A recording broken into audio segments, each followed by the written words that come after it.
ये कहानी केवल राम की नहीं, ये कहानी है धर्म, त्याग और मर्यादा की।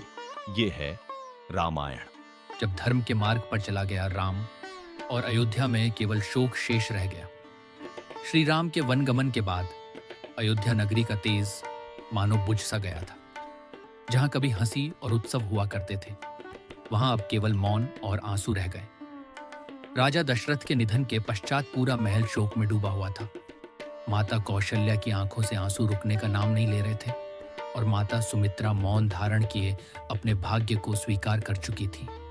उसी समय राजकुमार भरत और शत्रुघ्न अपने ननिहाल से अयोध्या लौटे।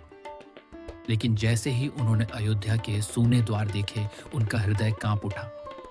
यह कैसी अयोध्या है? न तो उत्सव है, न राम की वाणी। जब भरत को राजा दशरथ के निधन और राम के वनवास का सत्य ज्ञात हुआ तो वे धरती पर गिर पड़े। माता कैकेयी, ये आपने क्या कर दिया? भरत का हृदय अपने ही हाथों से टूट चुका था। माता कैकेयी, जो कभी गर्व से भरी थी, अब मौन और अपराध बोध में डूबी थी। मैंने राज चाहा पर पुत्र खो दिया।